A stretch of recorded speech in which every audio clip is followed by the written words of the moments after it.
வணக்கம். இன்னைக்கு என்ன வீடியோல பார்க்க போறோம்னா, சூப்பரான ஒரு ஸ்நாக்ஸ் தான். நான் ஏற்கனவே சொல்லியிருக்கேன். உளுந்துல நெறைய செய்யலாம் அப்படின்னு சொல்லிட்டு குழந்தைங்களுக்கு, பெண் குழந்தைங்களுக்கு ரொம்ப நல்லதுன்னும். 40 வயசானவங்களுக்கும் இந்த மூட்டு வலி அது இதுன்னு வராம, இடுப்பு வலி எல்லாம் வராம இருக்கிறதுக்காக உளுந்து ரொம்ப முக்கியம்னு சொல்லியிருக்கேன். அதனால இன்னைக்கு பார்த்தீங்கன்னா, செகண்டா ஏற்கனவே நான் உளுந்து வந்து லட்டு செஞ்சிருக்கேன். இப்ப பார்த்தீங்கன்னா, நான் உளுந்துல வச்சு கொழுக்கட்டை செய்யலான்னு இருக்கேன். வெள்ளை உளுந்து தான். நம்ம கருப்பு உளுந்து வந்து அதுலயும் செய்யலாம். ஆனா வெள்ளை உளுந்துல தான் இது செஞ்சா இன்னும் டேஸ்ட்டா இருக்கும். சரிங்களா? தோல் இல்லாத உளுந்து, முழு உளுந்து. சரிங்களா? இத இப்ப வாங்க எப்படி செய்றேன்னு பார்க்கலாம். இப்பதான் முதல் என்னோட வீடியோ பார்க்குறீங்கன்னா, சப்ஸ்கிரைப் பண்ணிட்டு வாங்க. உள்ள போலாம். நான் பார்த்தீங்கன்னா, 1 கப் நெறைய வெள்ளை உளுந்து எடுத்து வச்சிருக்கேன். இது நல்லா அலம்பிட்டு, ஒரு 4, 5 வாட்டி நல்லா அலம்பிட்டு, ஒரு 2லேருந்து 3 மணி நேரம் ஊற வச்சுக்கலாம். சரிங்களா? நல்லா ஊறணும். பாருங்க, நான் ஊறினதை எடுத்து நல்லா தண்ணி வடிகட்டிட்டேன். நம்ம இப்போ மிக்சியில் போட்டு நல்லா கொஞ்சம் கொரன்னு அரைச்சிக்கணுங்க. தண்ணி இல்லாமல் அரைச்சிக்கணும். சரிங்களா? தண்ணி போட்டிங்கன்னா முழுன்னு ஆகிடும்.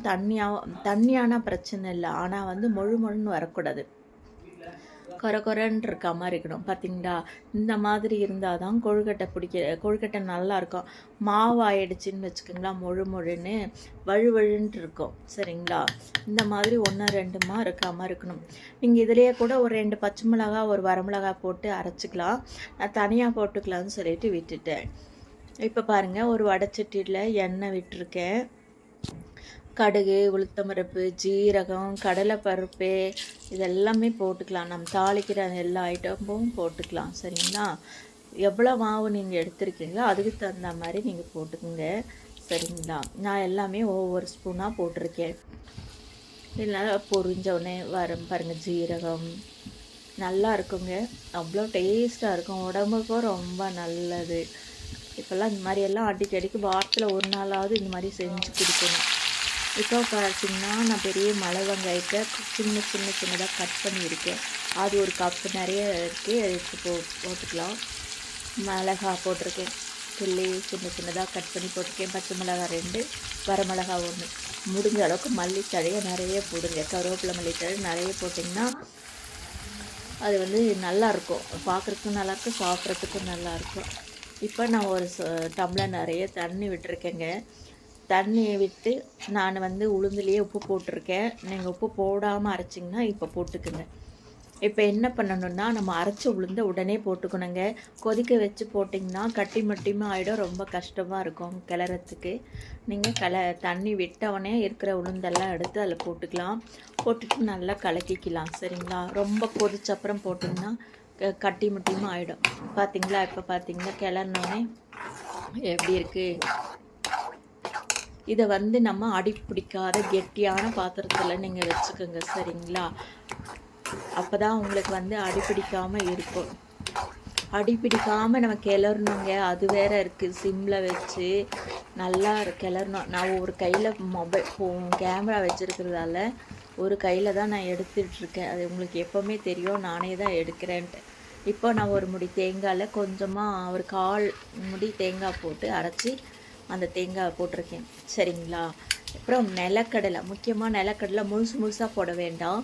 நம்ம ஒரு சுத்திலி அதிலே வச்சு தட்டி 2 அப்படி ரொம்ப தூளாக இருக்கக்கூடாது. பாதியாக இருக்க மாதிரி போட்டுக்கோங்க.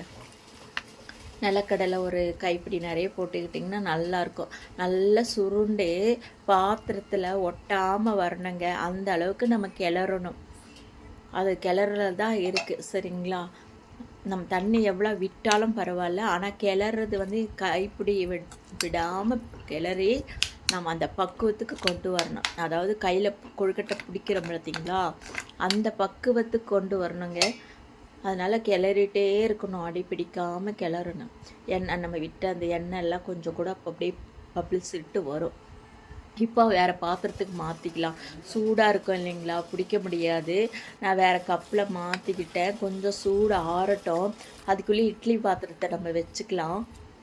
இட்லி பாத்திரத்தை வச்சு நாம் பாருங்கள், இட்லி பாத்திரத்தை தண்ணி கொதிச்சிட்டு இருக்குது. பாத்திரத்தில் அப்படியே வச்சுக்கலாம். ஏன்னா எண்ணெயோடு இருக்கிறதால உங்களுக்கு எண்ணெய் தடவணுன்னு அவசியமே இல்லை.